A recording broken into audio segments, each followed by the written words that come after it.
అంబారీపై ఉజ్జయిని మహంకాళి అమ్మవారి ఊరేగింపు, అందరినీ సల్లంగా చూస్తానని స్వర్ణలత భవిష్యవాణి. సామాన్యులకు మెరుగైన వైద్యం అందేలా ప్రభుత్వం చర్యలు, ఆరోగ్యశ్రీకి చికిత్సల రేట్లు పెంచామన్న మంత్రి దామోదర. హెచ్ఎంసీ ప్రజావాణిలో ఫిర్యాదులు తీసుకున్న కమిషనర్, సిటీ జనాల సమస్యలు తెలుసుకున్న అధికారులు.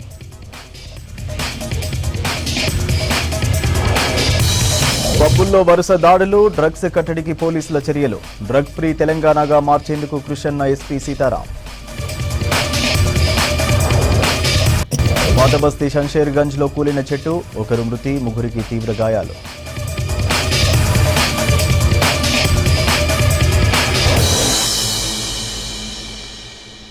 భాగ్యనగరంలో బోనాల ఉత్సవాలు జరుగుతున్నాయి. లష్కర్ బోనాల ఉత్సవాలు 2 రోజులు ఘనంగా నిర్వహించింది రాష్ట్ర ప్రభుత్వం. మహంకాళి అమ్మవారిని లక్షలాది మంది భక్తులు దర్శించుకుని బోనం, చీర, సారే, ఒడిబియ్యాన్ని అమ్మవారికి అందించి మొక్కులు తీర్చుకున్నారు. 2వ రోజు రంగం కార్యక్రమంలో భవిష్యవాణి వినిపించారు మాతంగి స్వర్ణలత. అనంతరం అమ్మవారిని ఏనుగు అంబారిపై ఊరేగించారు. ఈ కార్యక్రమంలో మంత్రి పొన్నం ప్రభాకర్ పాల్గొన్నారు. సికింద్రాబాద్ ఉజ్జయిని మహంకాళి అమ్మవారి బోనాల జాతర అంగరంగ వైభవంగా నిర్వహించింది రాష్ట్ర ప్రభుత్వం. బోనం, ఒడిబియ్యం, చీర, సారెలతో అమ్మవారికి లక్షలాది మంది భక్తులు 2 రోజులు మొక్కులు చెల్లించుకున్నారు. అనంతరం రంగం కార్యక్రమానికి మంత్రి పొన్నం ప్రభాకర్, సిఎస్ శాంతికుమారి, దేవాదాయ శాఖ అధికారులు పాల్గొన్నారు.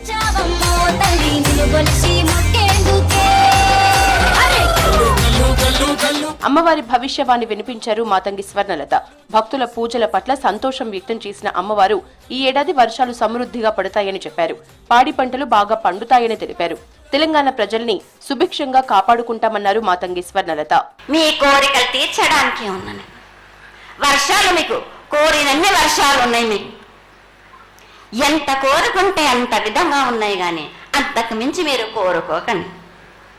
నా గ్రామ ప్రజలందరూ ఇది వడికే కాదు, గత 7 నుంచి కూడా మీరు సంతోషంగా ఆనందంగా ఉండడానికి మీరు చల్లని శాఖ పెడుతున్నారు. నాకు సంతోషంగా అందుకుంటున్నాను. నేను ఈ 7 కూడా మీరు 5 వారాలు నాకు పప్పు బెల్లం పలహారాలతోటి శాఖ పెట్టండి. నాకు 7 మీరు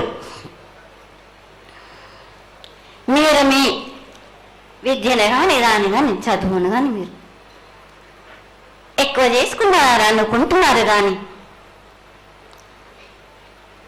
పురాతనం నుంచి మీరు సకాలంలో మీరు పాడి పంటలు ఇది వరకు రాక మీరు పండించటలేదు కాదు బాలక.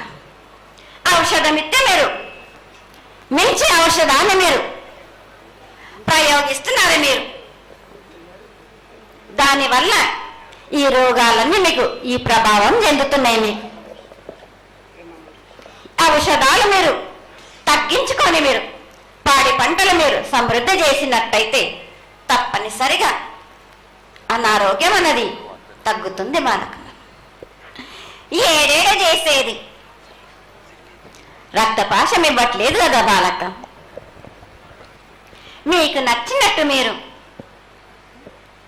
ఇస్తున్నారు కదా, దాంట్లోనే నేను సంతోషపడుతున్నాను. నేను సంతోషంగా ఆనందంగా అనుకున్నాను. మీరు కోరినట్టు మీరు సంతోషంగా ఆనందంగా ఘనంగా అందుకున్నాను. బాలబచ్చలకే గాని గర్భిణీ స్త్రీలకే గాని ఎటువంటి ఆపదారాను నా బాలులందరినీ నేను కంటికి రెప్పలాగా అరికాలిపులు నట్టేమో నివళ్ళతోటి మీకే భారం నా కాపాడే భారం కూడా నాది. నా కొల్లాయి వచ్చినందుకు మీరు సంతోషంగా ఆనందంగా ఉండేలా చూసుకుంటాను. సికింద్రాబాద్ ఉజ్జయిని మహంకాళి అమ్మవారి అంబారి ఊరేగింపు ఘనంగా జరిగింది. ఆలయం చుట్టూ ఏనుగుపై అమ్మవారిని ఊరేగించారు పూజారులు. ఈ సందర్భంగా కళాకారులు ఆటపాటలతో ఆకట్టుకున్నారు.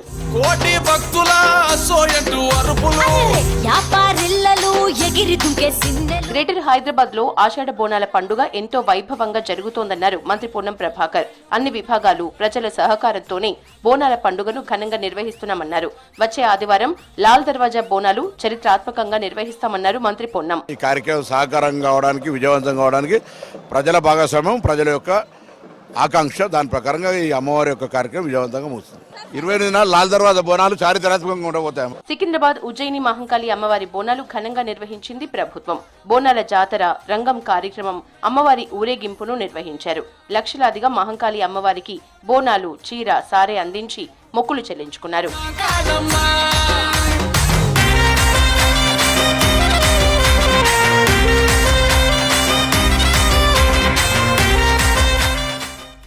హెల్త్ సెక్టార్ను బలోపేతం చేస్తున్నామన్నారు మంత్రి దామోదర్ రాజనరసింహ. సామాన్యులకు మెరుగైన వైద్యం అందేలా చర్యలు తీసుకుంటున్నామని చెప్పారు.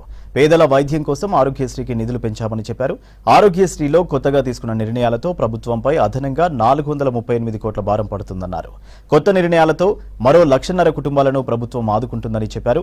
ఖర్చుకు వెనకాడకుండా పేదలకు ఖరీదైన వైద్యం అందిస్తున్నామన్నారు రాజనరసింహ.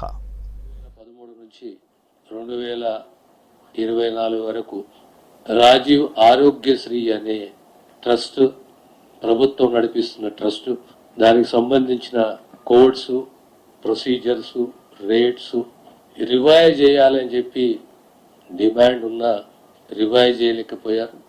కాంగ్రెస్ ప్రభుత్వం ఏర్పడ్డ తర్వాత ముఖ్యమంత్రి రేవంత్ రెడ్డి గారి చొరవతోటి ఈ రివైజ్డ్ రేట్స్ పైన నిర్ణయం తీసుకొని సుమారు 1672 కోడ్స్, ప్రొసీజర్స్ అయితే 1375 కోడ్స్, ప్రొసీజర్స్ సంబంధించి సగటున 20, 21, 22% రేట్లు పెంచుతూ ప్రభుత్వ ఖజానా పైన కొన్ని ప్రొసీజర్లకు 20%, 30%, 50%, సగటున 20 నుంచి 25% రేట్లు పెంచి ప్రభుత్వానికి 140 కోట్లు అడిషనల్ బడ్జెట్ ఖర్చు అవుతుంది. అదనపు ఖర్చు 438 కోట్లు. ఓవరాల్గా ఆరోగ్యశ్రీ ట్రస్ట్కి సంబంధించి అడిషనల్ ఎక్స్పెండిచర్ 600 కోట్లు. చాలా లాంగ్ పెండింగ్ ఇష్యూ ఉండే, రేట్లు రివైజ్ చేయాలి ఆ ప్రొసీజర్ని బట్టి, కోడ్ని బట్టి. కొన్ని ప్రొసీజర్లకు 50% పెరిగింది, 40% పెరిగింది. కొన్ని ప్రొసీజర్లకు 25% పెరిగింది. యావరేజ్గా 20% పెంచడము అంటే హెల్త్ సెక్టార్ని ప్రత్యేకంగా సామాన్యుని కాపాడుకోవాలి. దానికి తోడు 5 లక్షల నుంచి 6 లక్షల వరకు ప్రతి కుటుంబానికి హెల్త్ పరంగా ఓ ఫ్యామిలీ పైన వెచ్చించాలి. ఈ కొత్తగా యాడ్ చేసిన ప్రొసీజర్స్ కాస్ట్లీ ప్రొసీజర్స్, ట్రాన్స్ప్లాంటేషన్సే కానీ, ఇతర అంశాలే కానీ, ఇతర ట్రీట్మెంట్సే కానీ, ఆ ప్రొసీజర్ని దృష్టిలో పెట్టుకొని ఇప్పటి వరకు ఈ ట్రస్ట్ ద్వారా సుమారు 5.5-6 లక్షల మందికి ఆరోగ్యరీత్యా ప్రభుత్వం బాసటగా ఉంది. మళ్ళీ కొత్త ప్రొసీజర్స్, కొత్త కోడ్స్, అడిషనల్ ఎక్స్పెండిచర్ తోటి సుమారుగా 1,00,000 హైదరాబాద్ రవీంద్ర భారతిలో తెలంగాణ భాషా సాంస్కృతిక శాఖ ఆధ్వర్యంలో మహాకవి దాశరథి కృష్ణమాచార్యుల శత జయంతి వేడుకలు ఘనంగా జరిగాయి. ఈ కార్యక్రమంలో ముఖ్య అతిథులుగా మంత్రులు జూపల్లి, పొన్నం ప్రభాకర్, మండలి చైర్మన్ బండ ప్రకాష్లు పాల్గొన్నారు. జ్యోతి ప్రజ్వలన చేసి దాశరథి చిత్రపటానికి నివాళులర్పించారు. దాశరథి సాహిత్య పురస్కారాన్ని ప్రముఖ కవి, రచయిత జూకంటి జగన్నాథంకు ప్రదానం చేసి ₹1,00,000 నగదు జ్ఞాపికను అందజేశారు మంత్రులు.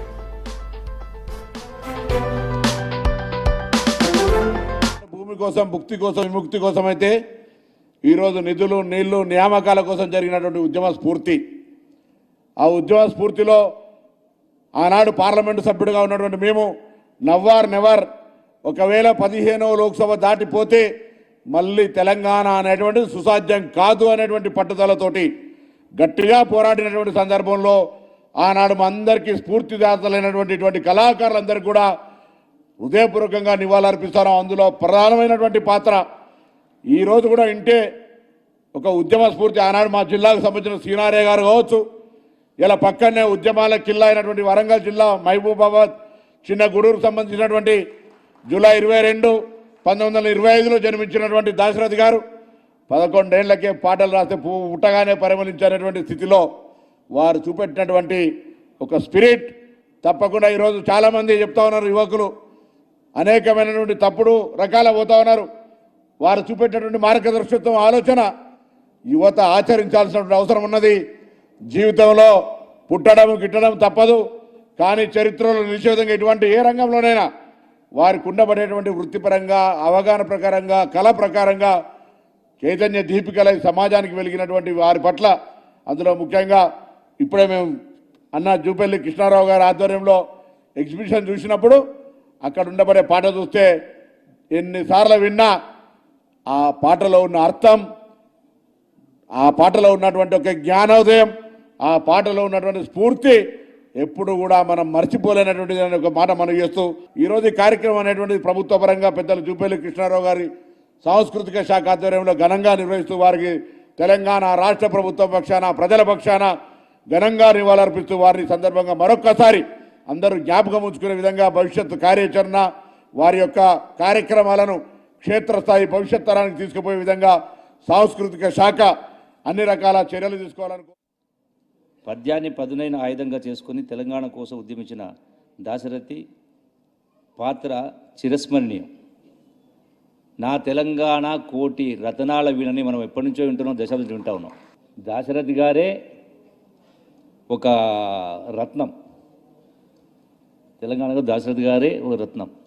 ఆనాడు తెలంగాణ కోటి రత్నాల వీణ అన్న సందర్భంలోని జైలు గోడల మీద పద్యాలు రాసి నిజాం రాచరికాన్ని ప్రశ్నించిన ధైర్యం ఆయన సొంతం. నా తెలంగాణ కోటి రత్నాల వీణని సగర్వంగా ప్రకటించి తెలంగాణ ఉద్యమానికి తన వంతు సహకారం అందించారు. ఇంకో గొప్ప విషయం ఏంటంటే వారి మాటల్లో మనం చూస్తూ ఉన్నాం, పేదరికం బీదరికం అని వింటూ ఉన్నాం. మరి వారు చెప్పిన మాటల్లో పేదరికం ఒక భావన మాత్రమేనని, కూడు గూడు గుడ్డ కొంత దారిద్ర్యం కొరతే దారిద్ర్యం కాదని, అంటే కూడు గూడు గుడ్డ కొరతనే దారిద్ర్యం కాదని, సమాజంలో తాను ప్రేమించేవారు తనను ప్రేమించేవారు లేకపోవడమే నిజమైన పేదరికం అంటూ. దాశరథి 100 సంవత్సరాల నేపథ్యాన్ని పురస్కరించుకొని నా తెలంగాణ ఉద్యమ అనుభవానికి, నా కాలానికి తల వంచి మొక్కే కవిత్వపు ధీరాదత్తత కలిగి ఉన్న ఎవరన్నా ఉంటే నాకు జూకంటి జగన్నాథం గారు శిరస్థా నమామి చెప్తున్నాను. ఈ వేదిక మీద నుంచి ఇంకొక మాట కూడా చెప్తున్నాను సార్, జూపల్లి గారు, మంత్రులందరూ వినాలే, ఈ అవార్డుతో సరిపుచ్చుకునే పాత్ర కాదది. ఇంకా చాలా గొప్ప గురుతరమైన బాధ్యత కలిగిన స్థానములో ఆయనను కూర్చుండబెట్టాలని మనసా వాచా కర్మన కోరుకుంటున్నాను. ముషాయిదా కాబట్టి ఉర్దూ కౌంట్లు కూడా పిలిచారు. అప్పుడు ఒక కోట్ వేసుకొని వచ్చి కూర్చున్నట్ట పక్కకు. అరే ఈయన ఎక్కడో చూసినా అనుకున్నాక రిక్షా కార్మికుడు అట్ట అతను. అంటే ఆయన ముషాయిదాలు రాసేటోడు ఆయన పక్కకు వచ్చి కూర్చుంటే ఆయన సన్మానం చేస్తే చక్కగా ఆదేశాలు తీసి ఆయన కప్పి అద్భుతమైనటువంటి కవి ఇవాళ మన హైదరాబాద్ జిల్లా అందించింది. ఇట్లాంటి కవులను అన్నటువంటి నేల మనది. మన మట్టి మనుషులకు మన అందరికి కూడా గర్వకారణమైనటువంటి దాశరథి జయంతి ఉత్సవాల సందర్భంగా నాకు ఈ అవార్డు ఇచ్చినటువంటి అవార్డు కమిటీకి, ఏకగ్రీవంగా ఎన్నిక చేసిన అవార్డు కమిటీకి, తెలంగాణ రాష్ట్ర ముఖ్యమంత్రి వారి మంత్రివర్గ సహచరులకు, ముఖ్యంగా మా పొన్నం ప్రభాకర్, నల్గొండ నుంచి చాలా మంది మిత్రులు అందరూ వచ్చారు, కవి మిత్రులు. స్మితా సబర్వాల్ వ్యాఖ్యలను ఖండించారు CS Beas academy chairperson Balalatha. Judiciary parliamentary వ్యవస్థల నిర్ణయాలకు వ్యతిరేకంగా మాట్లాడుతున్నారన్నారు. స్మితా వ్యాఖ్యలు దివ్యాంగులను కుంగదీసేలా ఉన్నాయన్నారు. 10 ఏళ్ల పాటు సీఎంఓలో పనిచేసిన అడ్మినిస్ట్రేషన్పై అవగాహన లేకుండా మాట్లాడడం బాధాకరమన్నారు. సీఎం రేవంత్ రెడ్డి తన మొదటి అపాయింట్మెంట్ ఒక దివ్యాంగురాలకి ఇచ్చారని గుర్తు చేశారు. Code of conduct, civil services క్రమశిక్షణ రాహిత్యం కింద స్మితా సబర్వాల్ పై చర్యలు తీసుకోవాలని సీఎం రేవంత్ కోరారు బాలలత. అసలు నా మొదటి question, what is her locus standi? ఆవిడ ఎవరు ఇవన్నీ రాయడానికి?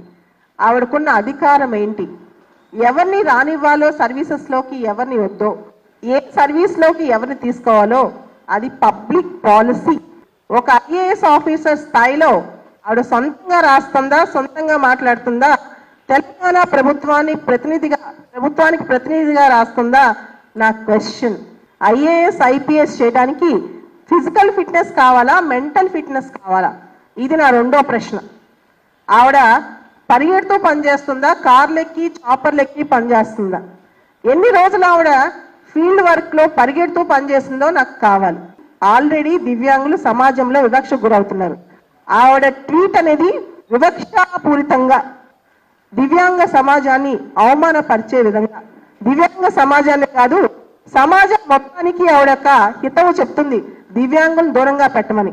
నేను సీఎం గారిని ఒక రిక్వెస్ట్ చేస్తున్నా, మీరు సీఎం అయిన తర్వాత మొట్టమొదటి అపాయింట్మెంట్ ఆర్డర్ ఒక దివ్యాంగురాలను పిలిచి ఇచ్చారు. మీరు సీఎం అయిన తర్వాత మొట్టమొదటి అపాయింట్మెంట్ ఆర్డర్ ఒక ఫిజికలీ ఛాలెంజ్డ్ అమ్మాయికి ఇచ్చారు. సార్, ఆ అమ్మాయి ఎఫిషియెంటా కాదా, మీరు ఏమనుకుని ఇచ్చారు, మీ ప్రభుత్వం తరఫున ఆవిడ చెప్పే మాటకి అర్థం ఏంటో మాకు ఆన్సర్ కావాలి. జైపాల్ రెడ్డి గారు అందరికీ తెలుసు, ఆయన 2 కాళ్ళు లేవు, నడవలేరు, కానీ ఆయన సౌత్ ఇండియా నుంచి బెస్ట్ పార్లమెంటేరియన్ అవార్డు వచ్చింది. 5 సార్లు లోక్సభకి, 2 సార్లు రాజ్యసభకి ఆయన చెయ్యని మినిస్ట్రీస్ లేవు. సార్ సీఎం గారు, జైపాల్ రెడ్డి గారు మీ గురువు గారు, మీకు ఆదర్శం అని చాలాసార్లు చెప్తారు. అలాంటి వ్యక్తి ఉన్న ఈ రాష్ట్రంలో ఇలాంటి పోకళ్ళు, ఇలాంటి మాటలు మేము భరించాలా? అసలు మేము ఇక్కడ బతికే ఉండాలనుకుంటున్నారా వద్దనుకుంటున్నారా? నా క్వశ్చన్. ఏమీ చేయకుండా ఏ సమాజానికి స్టేట్మెంట్ల రూపంలో పెద్ద పెద్ద స్టేట్మెంట్స్ ఇచ్చుకుంటూ ట్విట్టర్లో లక్షల మంది చూసారండి. ఇంత అవమానానికి గురైంది దివ్యాంగ సమాజం ఈరోజు. దీనికి ఎవరు సమాధానం చెప్తారు? సీఎం గారు, సిఎస్ గారు, మీరు రిక్వెస్ట్ చేస్తున్నాం, మిమ్మల్ని హెల్ప్ అడుగుతున్నాం. దీని మీద మీరు చర్యలు తీసుకోవాలి. మాకు స్పెషల్ కన్సెషన్స్ వద్దు, మేము మీ దగ్గర నుంచి ఏమీ అడగలేదు, కానీ ఇలాంటి కామెంట్స్ చేయొద్దు. ఎన్నో కష్టాలు కోర్చి, ఎన్నో పోరాటాలు చేసి, చిన్నప్పటి నుంచి ఎంతో కష్టపడి చదువుకున్నాం. మీకు తెలుసా, స్మితా సబర్వాల్ వాళ్ళ ఫాదర్ ఐఏఎస్, వాళ్ళ హస్బెండ్ ఐపీఎస్, ఆవిడకి అన్ని ఫెసిలిటీస్ ఉండి సివిల్స్ పాస్ అయింది. నేను ఈరోజు క్వశ్చన్ చేస్తున్నాను ఆవిడ ఓపెన్గా. ఈరోజు నేను జాబ్ ఎప్పుడో రిజైన్ చేసేసాను, 167 ర్యాంక్ కొట్టి. ఆమెను ఈరోజు అడుగుతున్నాను, రిజైన్ చేసి రమ్మనండి, ఇద్దరు సివిల్స్ రాద్దాం. నేను డిఫరెంట్ లేబుల్ కేటగిరీయా, ఆమెకన్నా ఎక్కువ మార్క్స్ నాకు వస్తాయా, ప్రూవ్ చేసి చూపిస్తాను. Let her come and right the exam. నా దాకా ఎందుకండి, నా దగ్గర చాలా మంది స్టూడెంట్స్, చూడలేని స్టూడెంట్స్ ఉన్నారు.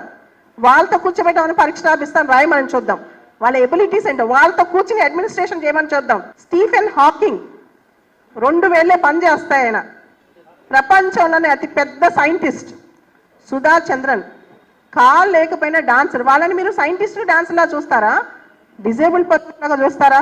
24 గంటలైంది ఆమె ట్వీట్ పెట్టి, ఇంతవరకు ఆమె ట్వీట్ విత్డ్రా చేసుకోకపోగా ఇంకా రీట్వీట్ చేస్తూనే దానికి సంబంధించి కౌంటర్లు ఇస్తూనే ఉంది. ఇది ఎంతవరకు న్యాయం? సో ఐఏఎస్లు కావాలంటే అందగతులు, ఐపీఎస్లు కావాలంటే మాత్రం జిమ్ ట్రైనర్ సరిపోతారా? ఫిజికల్ ఫిట్నెస్, మెంటల్ ఫిట్నెస్ చాలా ఇంపార్టెంట్. ప్రభుత్వంలో ఉంటూ ఇలాంటి స్టేట్మెంట్స్ ఇవ్వటం పెద్ద నేరం. కోడ్ ఆఫ్ కండక్ట్కి వ్యతిరేకం కూడా, కంప్లీట్ కోడ్ ఆఫ్ కండక్ట్ అనమాట. చీఫ్ సెక్రటరీకి చాలా పవర్స్ ఉన్నాయి, ఆవిడకి షోకాజ్ నోటీస్ ఇవ్వచ్చు, దీని మీద ఆవిడ అడగొచ్చు. కేసీఆర్ గారి హయాంలో 10 సంవత్సరాల పాటు ఈవిడ సీఎంఓలో పనిచేశారు. ఇదేనా ఆవిడ నేర్చుకుంది అడ్మినిస్ట్రేషన్ గురించి?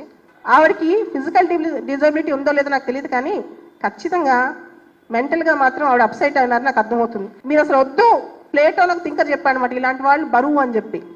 ఈవిడ కూడా బరువు అవుతున్నారేమో. లేదు, వద్దు, అసలు మొత్తానికి అంతం చేస్తామంటే చెప్పేసేయండి. ఈవిడ లాంటి వాళ్ళకి social justice and empowerment ministry, welfare ministry ఇస్తే చంపేస్తాం నా డౌట్. ఎవరో ఒక అమ్మాయి ఏదో తప్పు చేసింది, దాని యూపీఎస్సీ రెస్పాండ్ అయింది, పిఎంఓ రెస్పాండ్ అయింది, అందరూ పనిచేస్తున్నారు. ఈవిడికి ఏమిటి? ఈవిడికి పని లేదా? నా దృష్టిలో తెలంగాణలో చాలా మంది ఆఫీసర్స్ జాబ్లెస్. అందుకనే ఇన్స్టాలో, ట్విట్టర్లో పొద్దున్న లేసి మెసేజ్లు పెడతానే ఉంటారు. పనున్న వాళ్ళు ఎవరు పెట్టరు. సివిల్ సర్వీసెస్ పాస్ అవ్వాలంటే మిస్ ఇండియాలు, మిస్ యూనివర్సిటీ, మిస్ వరల్డ్ అవసరం, అందగతలు అవసరం లేదు. 2014లో ఆల్ ఇండియా ఫస్ట్ ర్యాంక్ వచ్చింది డిఫరెంట్లీ ఏబుల్డ్ ఐరా సింగల్. ఆ అమ్మాయి మార్కులు ఇంకా ఎవరు బీట్ చేయలేకపోయారు. ఆవిడ పని చేయట్లేదా ఢిల్లీలో? ఈవిడైనా పనిచేస్తుంది హైదరాబాద్లో? నేను చెప్తున్నాను, మేమందరం కూడా జైపాల్ రెడ్డి గారి స్ఫూర్తి స్థల దగ్గర, ట్యాంక్ బండ్ల దగ్గర మేము నిరసన చేస్తాం. ప్రభుత్వాన్ని ఏమనం, ఆవిడని ఏమనం, మేము ఆమరణ నిరాహార దీక్ష చేస్తాం. ఆవిడ కనుక రెస్పాండ్ చేయకపోతే బడ్జెట్ సెషన్ అయిపోయిన వెంటనే. రంగారెడ్డి జిల్లా ఇబ్రహీంపట్నం పోలీస్ స్టేషన్లో ఐఏఎస్ అధికారి స్మితా సబర్వాల్ పై ఫిర్యాదు చేశారు దివ్యాంగులు. స్మితా సబర్వాల్ దివ్యాంగులను అగౌరవపరిచే విధంగా మాట్లాడారని ఆరోపించారు. ఆమెపై చట్టపరమైన చర్యలు తీసుకోవాలంటూ కంప్లైంట్ చేశారు. తమపై అనుచితంగా మాట్లాడిన స్మితా సబర్వాల్ పై చర్యలు తీసుకుని తమకు న్యాయం చేయాలని డిమాండ్ చేశారు దివ్యాంగుల హక్కుల పోరాట సమితి అధ్యక్షుడు జంగయ్య.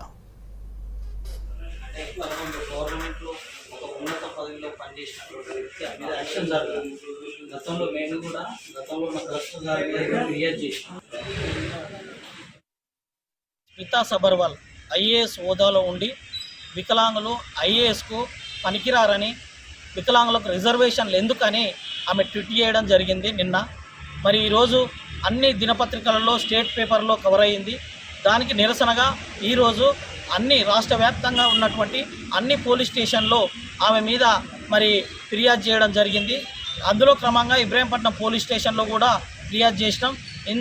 ఈమె నిజంగా వాస్తవానికి ఒక ఐఏఎస్ హోదాలో ఉన్నటువంటి వ్యక్తి వికలాంగులను కించపరచడం అనేది బాధాకరమైన విషయం. కాబట్టి మేము ఆమె మీద చర్యలు తీసుకోవడానికి ఈరోజు మరి డీజీపీ గారిని, అదేవిధంగా మానవ హక్కుల కమిషన్ చైర్మన్ గారిని, అదేవిధంగా వికలాంగుల హక్కుల చట్టం 2016 కమిషనర్ గారిని కలవడం జరుగుతుంది. తన మీద ఖచ్చితంగా చర్యలు తీసుకునే విధంగా మేము పోరాటాన్ని మాదక ద్రవ్యాలను పూర్తిగా నిర్మూలించి డ్రగ్స్ ఫ్రీ స్టేట్ గా మార్చేస్తామన్నారు Telangana narcotics bureau SP Sitaram. Drugs గంజాయి సరఫరా చేస్తున్న స్మగ్లర్లపై ఉక్కుపాదం మోపుతున్నారు పోలీసులు. పబ్బుల్లో రైడ్స్ చేసి అనుమానితుల్ని యూరిన్ కప్ డిటెక్షన్తో అప్పటికప్పుడు టెస్టులు నిర్వహిస్తున్నారు. డ్రగ్స్ టెస్టులకు కొత్త కిట్స్ ఉపయోగిస్తున్నామంటున్న నార్కోటిక్స్ బ్యూరో ఎస్పీ సీతారాంతో Dhanraj face to face. Drug free Telangana కోసం సర్కార్ కృషి చేస్తుంది. మరోవైపున చూసినట్టయితే తెలంగాణ యాంటీ నార్కోటిక్ బ్యూరో కూడా మెరుపు దాడులు కూడా కొనసాగిస్తూనే ఉంది. అయితే ఇటీవల చూసినట్టయితే ఈ డ్రగ్ పెడ్లర్లు కావచ్చు, డ్రగ్ కన్జ్యూమర్లను పట్టుకోవడానికి కూడా లేటెస్ట్ డ్రగ్ డిటెక్షన్ సంబంధించినటువంటి ఎక్విప్మెంట్ను కూడా తీసుకొచ్చింది. అవి ఎలా పనిచేస్తాయనే విషయాలపైన కూడా మనం డ్రగ్ కంట్రోల్ బ్యూరో అయినటువంటి ఎస్పీ సీతారాం ఉన్నారు. సార్, మనం చూస్తున్నాం ఇటీవల హైదరాబాద్లో చూసినట్టయితే క్లబ్బుల్లోనూ, పబ్బుల్లోనూ, రిసార్ట్లోనూ, అదేవిధంగా నైజీరియన్లు కూడా ఇటీవల చాలా వరకు గ్యాంగులు పట్టబడుతున్నాయి. మీరు యాంటీ నార్కోటిక్ బ్యూరో వింగ్ కూడా ఒక లేటెస్ట్ డిటెక్షన్ సంబంధించినటువంటి ఎక్విప్మెంట్ తీసుకొచ్చింది. ఇది ఎలా పనిచేస్తుంది? ఈ డ్రగ్ డిటెక్షన్ కిట్ అనేది మేము తీసుకోవటం ఈ మధ్య యూజ్ చేయడం జరుగుతుంది. దీన్ని యూరిన్ శాంపుల్ ద్వారా ఇమ్మీడియట్గా అతను తీసుకున్నారా లేదా మాకు ఇమ్మీడియట్ నిర్ధారించుకోవడానికి వీలవుతుంది. ఆ డ్రగ్ డిటెక్షన్ సంబంధించినటువంటి ఎక్విప్మెంట్ను ఒకసారి అది మీరు వివరిస్తారా? అది ఎలా ఉంటుంది, ఎలా పనిచేస్తుంది? ఓకే, ఇక్కడ మీ ముందున్నదే ఇది డ్రగ్ డిటెక్షన్ కిట్. దీన్ని యూరిన్ శాంపుల్ ద్వారా దీంట్లో తీసుకోవటం జరుగుతుంది. దీన్ని యాక్చువల్గా ఇందులో వచ్చేసి మనం యూరిన్ తీసుకుంటాం, యూరిన్ శాంపుల్ ఇందులో తీసుకొని దీన్ని ఓపెన్ చేసి దీంట్లో యూరిన్ శాంపుల్ తీసుకున్నప్పుడు దీన్ని ఒకసారి మనం క్లోజ్ చేసినట్టయితే ఈ వెనక వైపు మీకు ఏ డ్రగ్స్ దాదాపు మనకు 9 నుంచి 10 రకాల డ్రగ్స్ మొత్తం కూడా ఇందులో మనకు మెన్షన్ చేయడం జరుగుతుంది. వీటిలలో సి అనే ఒక పాయింట్ దగ్గర రెడ్ లైట్ వస్తుంది. ఒకవేళ అతను తీసుకుంటే రెడ్ లైట్ రావటం, ఏ డ్రగ్ తీసుకున్నాడో దాని ఎదురుగా వైట్ లైన్, అక్కడ ఏం రాలేదంటే వైట్ లైన్ వచ్చిందంటే ఆ డ్రగ్ తీసుకున్నట్టు అర్థం. మేబీ ఇలా ఎన్ని రకాలు అంటే మిక్స్డ్, ఇప్పుడు ఇటీవల చూస్తున్నాం పార్టీ కల్చర్లో మిక్స్డ్ డ్రగ్ని యూజ్ చేసి కూడా ఈ పార్టీ జరుగుతుంది. మిక్స్డ్ యూజ్ చేశారనుకోండి, ఉదాహరణకి ఏదైనా గాంజా తీసుకున్నాడు, మళ్ళీ తర్వాత కాసేపటి తర్వాత ఇంకో కొకేన్ తీసుకున్నాడు అనుకోండి, ఓపీఎం తీసుకున్నాడు సంథింగ్ అనుకోండి, ఎండిఎంఏ తీసుకున్నాడు అనుకోండి, ఆ 2 పాయింట్ల దగ్గర ఏమి రాదు, అంటే వైట్ లైన్ లాగా కనపడుతుంది, అంటే ఆ 2 తీసుకున్నట్టు మిక్స్ అయినట్టు. అది లేకుంటే రెడ్ లైన్ వస్తుంది. రెడ్ లైన్ కింద రెడ్ లైన్ వచ్చిన చోట ఏం లేదని అర్థం. ఒకవేళ మీరు స్పాట్లో దీన్ని పట్టుకొని వాళ్ళ యొక్క యూరిన్ శాంపిల్ తీసుకున్నప్పుడు పాజిటివ్ వస్తే దీన్ని సవాల్ చేస్తూ కొంతమంది కోర్టులో ఏమైనా మళ్ళీ ల్యాబ్లోకి వెళ్ళినట్టయితే మరి ఇది ఎలా ఉపయోగపడుతుంది? ఇప్పుడు టెస్టింగ్ చేయటం వల్ల మేము ప్రైమరీగా మేము నిర్ధారించుకున్నాం, దాన్ని కూడా మేము కోర్టుకు సబ్మిట్ చేస్తాం. దాని తర్వాత బ్లడ్ శాంపిల్స్ కూడా తీస్తాం. బ్లడ్ శాంపిల్స్లో ఖచ్చితంగా ఏదో ఒక చోట వస్తూనే ఉంటుంది. అంత ఈజీగా తప్పించుకోవటం అంత, వాళ్ళు ఏమనుకుంటారంటే ఏదో మేము 4 రోజులు డిలే జాప్యం చేయడం ద్వారా తప్పించుకోవచ్చు అనుకుంటారు. ఒకసారి దొరికిన వ్యక్తి తప్పించుకోవడం అంత ఈజీ కాదు. ఇంకా ఈ ఎన్డీపీఎస్ యాక్ట్లో శిక్షలు కూడా చాలా కఠినతరంగా ఉన్నాయి. ఇప్పుడు చాలా వరకు పల్లెల్లో కూడా ఈ విష సంస్కృతి పాకిందనేది, అదేవిధంగా చాక్లెట్ల రూపంలోనూ, మరోవైపు చూసినట్టయితే కిరాణా కొట్టుల్లోనూ, పాన్ షాపుల్లో కూడా చాలా వరకు విచ్చలవిడిగా ఇది దిగుమతి అయిపోయింది అనేది తెలుస్తుంది. దీన్ని మీరు ఎట్లా అరికడుతుంటారు? పోలీసులు సంయుక్త కృషి వల్ల ఎవరైనా కానీ, లా అండ్ ఆర్డర్ కానీ, ఎస్ఓటీ కానీ, టీజీ న్యాప్ కానీ అందరు కలిసి దీన్ని కంట్రోల్ చేయడం జరిగింది. ఇక ముందు కూడా మ్యాక్సిమం కంట్రోల్ చేస్తాం. గాంజా ఫ్లో అనేది పల్లెటూళ్ళల్లో తగ్గేయడానికే కృషి చేస్తున్నాం. ఇంకోటి ఏంటంటే ఇందులో ప్రతి స్కూల్లో, ప్రతి విలేజ్లో, ప్రతి స్కూల్లో, ప్రతి కాలేజీలో, ప్రతి టౌన్లో కూడా అన్ని కాలేజీల్లో, అన్ని స్కూళ్ళల్లో యాంటీ డ్రగ్ కమిటీస్ అని ఫామ్ చేసాం. వీళ్ళు ఏంటంటే ఒక టీచర్గా, ఒక పేరెంట్, స్టూడెంట్స్ వీళ్ళందరూ కమిటీ ఉంటారు. ఈ కమిటీ వాళ్ళు ఆ స్కూల్ కానీ, ఆ స్కూల్ సరౌండింగ్స్లో కానీ ఏదైనా గాంజా సేల్స్ కానీ లేదా గాంజాకు అలవాటు పడిన విద్యార్థులను గుర్తించి వాళ్ళని ఇమ్మీడియట్ లోకల్ పోలీస్కి ఇన్ఫర్మేషన్ ఇవ్వటం, దాని ద్వారా కౌన్సిలింగ్ నిర్వహించడం, కౌన్సిలింగ్ ద్వారా మళ్ళీ వాళ్ళని రిహాబిటేషన్ పంపడం కూడా జరుగుతుంది. డ్రగ్ కన్జ్యూమర్ని ఎట్లా చూస్తుంటారు, డ్రగ్ సప్లయర్ని ఎట్లా చూస్తారు, డ్రగ్ పెడ్లర్ని ఎట్లా చూస్తుంటారు? ఇప్పుడు ఇందులో ఎన్డీపీఎస్ యాక్ట్ అనేది చాలా సీరియస్ యాక్ట్ అది. ఎందుకంటే చాలా యాక్ట్లలో మనకు ఇండియన్ దీంట్లో ఇప్పుడు కొత్త లాస్లో కూడా ఈవెన్ నార్కోటిక్స్ ఈ కేసెస్లోనే ఈవెన్ డెత్ పనిష్మెంట్ ఉంది. అది అంత డైరెక్ట్ డెత్ పనిష్మెంట్ ఎందులో లేదు. అయితే దీంట్లో కూడా ఏంటంటే సెక్షన్ 8 ఆఫ్ ఎన్డీపీఎస్ యాక్ట్ దాంట్లో క్లియర్గా మెన్షన్ చేశారు. దాన్ని కల్టివేషన్ చేయటం, ప్రొడ్యూస్ చేయటం, తర్వాత దాన్ని ట్రాన్స్పోర్ట్ చేయటం, తర్వాత దాన్ని స్టోరేజ్ చేయటం, ఎవ్రీథింగ్ ఇంక్లూడింగ్ కన్జ్యూమింగ్ కూడా ఇట్స్ అన్ అఫెన్స్. వీటన్నిటిని కూడా మీరు కంట్రోల్ చేసినట్లయితే మీకు ప్రభుత్వం నుంచి కూడా అవార్డులు, రివార్డులతో పాటుగా ప్రమోషన్లు ఉంటాయని కూడా సీఎం రేవంత్ రెడ్డి కూడా చెప్పడం జరిగింది. ఈ మొత్తానికి గవర్నమెంట్ ఎలాంటి ఫెసిలిటీస్ ఇచ్చింది మీకు? సీఎం గారు కూడా క్లియర్గా డ్రగ్ ఎవరైతే ఈ యాంటీ నార్కోటిక్ వింగ్లో కానీ డ్రగ్స్ కంట్రోల్ చేయడం కానీ ఉత్తమ ప్రతిభ కనపరిచిన ఆఫీసర్లకి మంచి రివార్డులు ఇస్తాం, ప్రమోషన్లు ఇస్తామని కూడా ఓపెన్గా ప్రకటించడం జరిగింది. మాకు మంచి వెహికల్స్ కూడా అరేంజ్ చేయడం జరిగింది. అదేవిధంగా మొన్న సీఎం గారు అందరు ఆఫీసర్లను ఉద్దేశించి గవర్నమెంట్ ఇది మొన్న చూశారు సార్, దాని మీద పోస్టర్ మీద కూడా ఒకటే రాశారు, డ్రగ్స్ కట్టడి మా ప్రభుత్వ బాధ్యత అని రాశారు క్లియర్గా.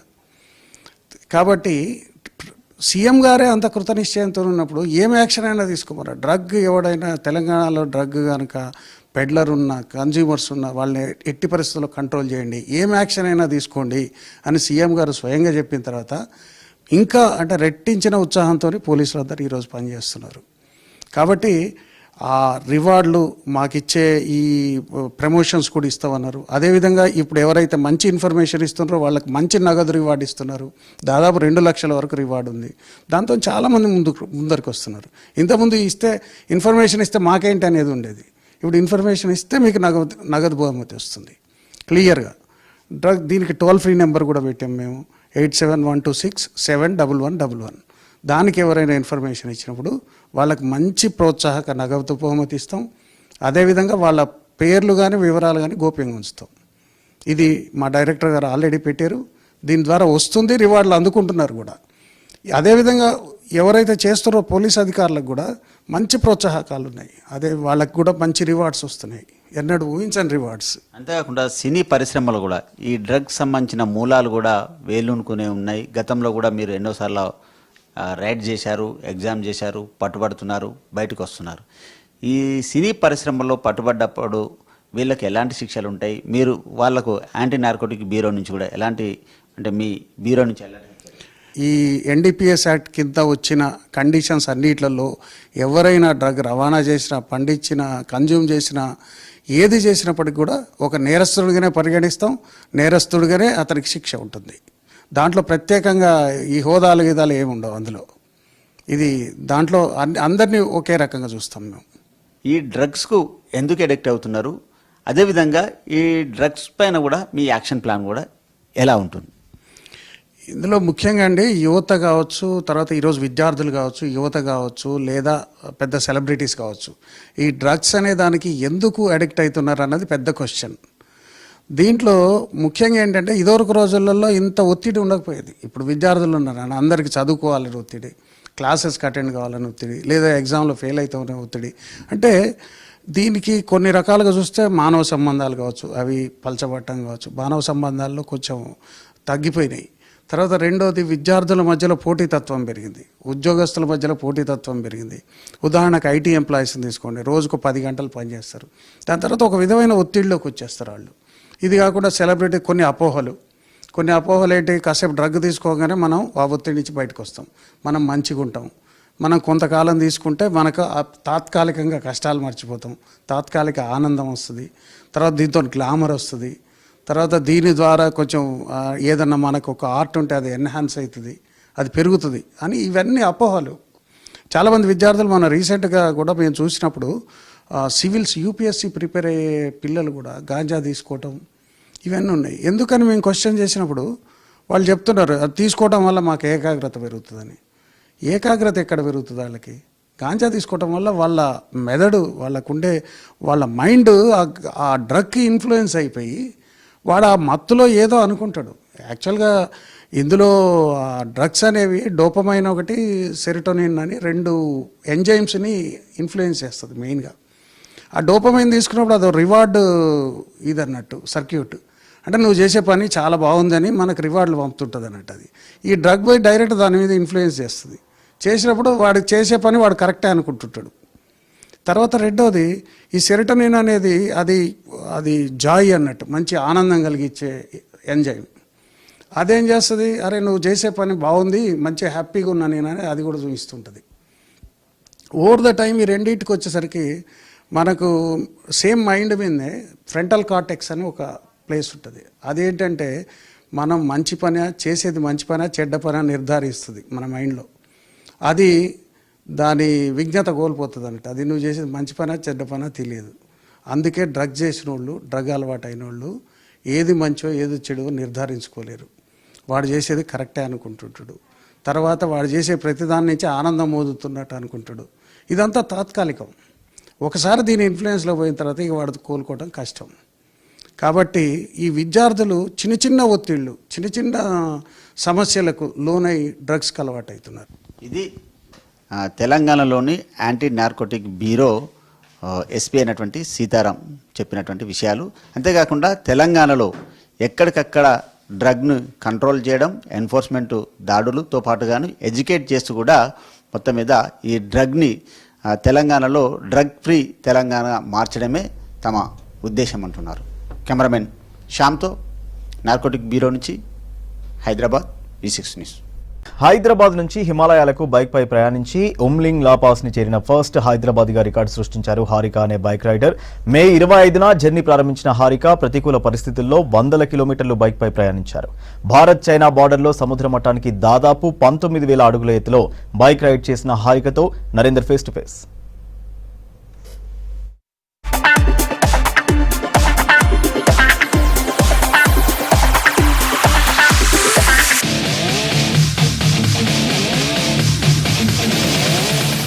మనం చూడొచ్చు ఈ మధ్యలో అమ్మాయిలు బైక్ డ్రైవింగ్ చేస్తుంటే చాలామంది ట్రోల్ చేసే వాళ్ళు ఎక్కువ ఉన్నారు. అది పాజిటివ్ అయినా నెగిటివ్ అయితే ఎక్కువ కనిపిస్తుంది. కానీ అలాంటి నెగిటివిటీలో కూడా మన హైదరాబాద్ ఒక అమ్మాయి రాయల్ ఎన్ఫీల్డ్ బైక్ మీద హిమాలయాల వరకు వెళ్ళింది. అది నార్మల్ కాదు, ప్రపంచంలోనే నాకు తెలిసి హైయెస్ట్ రోడ్ అనుకుంటా. సో ఆ అమ్మాయి మనతో ఉంది, ఒకసారి అడిగి తెలుసుకుందాం. హాయ్ అండి. హైదరాబాద్ టు హిమాలయ బైక్ మీద వెళ్ళారా, లేదు అంటే అక్కడ మధ్యలో నుంచి వెళ్ళారా? ఈ ఎవరెస్ట్ మీద మీకు రైడ్ చేయాలనే థాట్ ఎలా వచ్చింది ఫస్ట్? యాక్చువల్లీ నేను ఇక్కడి నుంచి బైక్లో వెళ్ళలేదు. I wrote the bike from లే టు ఉమింగ్లా.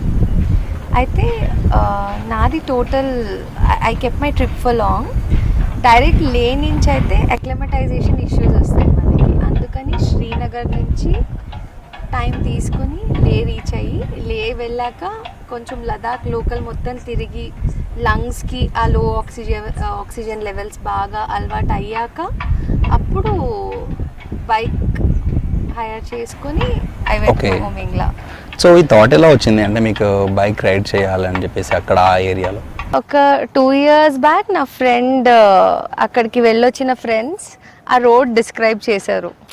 అంటే నది పక్కనే నది చాలా బాగుంటుంది, ఆ కొండలు, the colours of it. So అప్పటి నుంచి అది I had my own visual of it.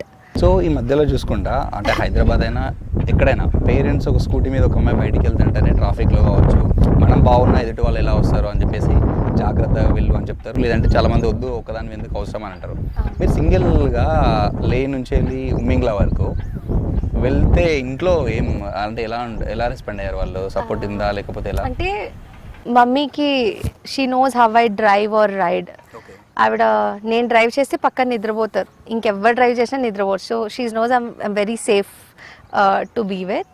కాకపోతే అక్కడ అంత దూరంలో సోలో అంటే ఇబ్బందులు వస్తాయి అన్న టెన్షన్ అయితే ఉండింది. బట్ ఆవిడకి ఇది కూడా తెలుసు, నేను ఏదైనా అనుకున్నాను అంటే నా రీసెర్చ్ నేను చేసుకుని ఉంటా.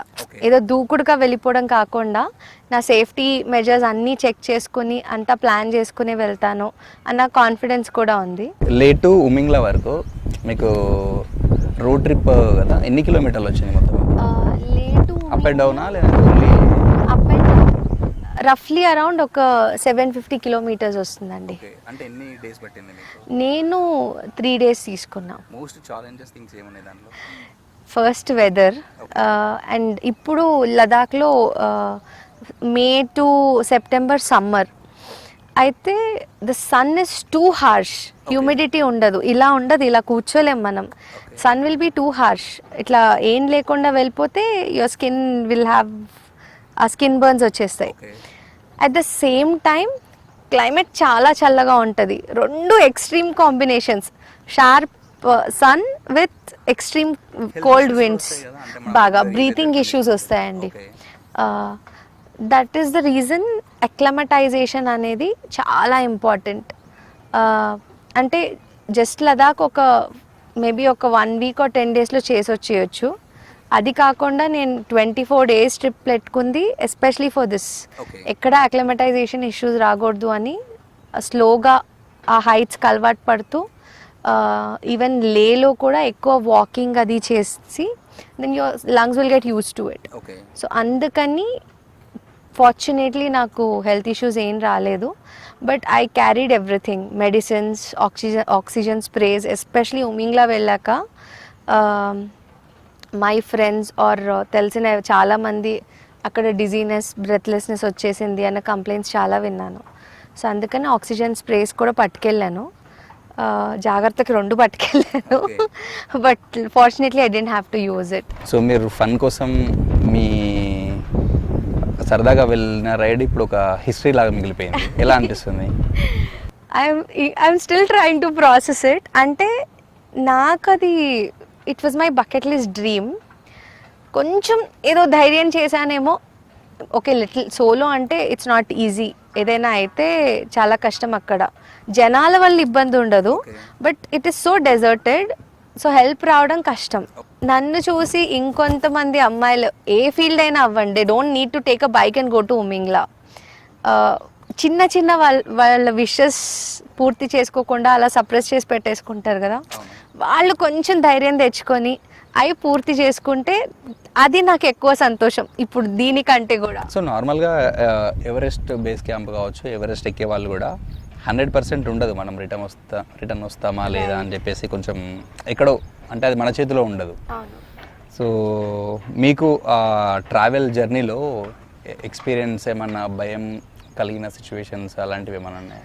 భయం అంటే మధ్యలో హాన్లే అని ఒక చోటు వస్తుంది. అక్కడికి ఒక మెయిన్ రోడ్ నుంచి డైవర్ట్ అయ్యాక that's about 45 to 50 kilometers. Road చాలా బాగుంటుంది. చిన్న చిన్న విండ్స్ వస్తాయి కదా, ఆ గాలి వల్ల పక్కన మొత్తం ఇసుక ఉంటుంది. ఆ ఇసుక రోడ్ మీద పడిపోతుంది. సో అలా ఒక చోట రోడ్ బాగుంది, టర్న్ తీసుకున్నాక సడన్గా మొత్తం శాండే. స్కిడ్ అయ్యాను, ఇంకా పడిపోతాను, ఇట్స్ డన్, ఏమవుతుందో తెలీదు అన్న థాట్ అప్పుడు వచ్చింది. బట్ లక్కీలీ పడలేదు.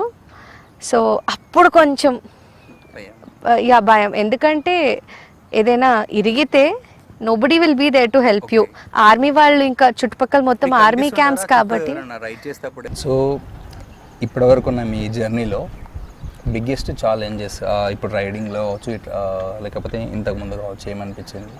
అంటే specifically in riding or life? రెండునా. రైడింగ్ అంటే మేబీ వేరే స్టేట్స్ ఈజీ ఏమో, కానీ లదాఖ్లో ఆఫ్ రోడింగ్ చాలా కష్టం అండి. బికాజ్ లదాఖ్లో ఆఫ్ రోడింగ్కి మెంటల్ టఫ్నెస్ చాలా అవసరం. And also I'm not a regular biker. So కొంచెం ఇంకా మంచిగా ప్రాక్టీస్ చేసుకొని అది చేసుకోవాలి. So that mental toughness is definitely required. So మీలాగా చాలా మంది ఉంటుంది, అబ్బాయిలు కావచ్చు అమ్మాయిలు కావచ్చు, వెళ్ళాలని చాలా మందికి ఉంటుంది కానీ వెళ్ళలేకపోతారు. ఓకే, ప్రాక్టికల్ భయం అవసరం, బట్ సపోర్ట్ చేస్తే వాళ్ళు ఇంకా మంచిగా పైకి ఎదుగుతారు కదా అన్న ఆ థాట్ ఎందుకు రాదు చాలా మందికి అనిపిస్తుంది. I don't know what can I say. Please let your children follow their dreams. ఎందుకంటే I believe only when a person is happy they will be able to achieve something and do give their 100%.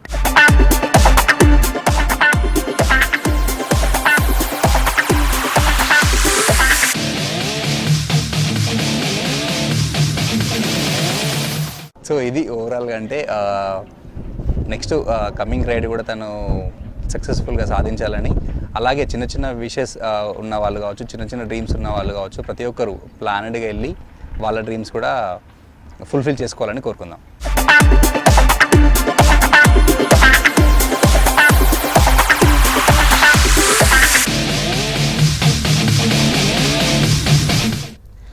ఇవి Hamara Hyderabad updates. Keep watching V6 news.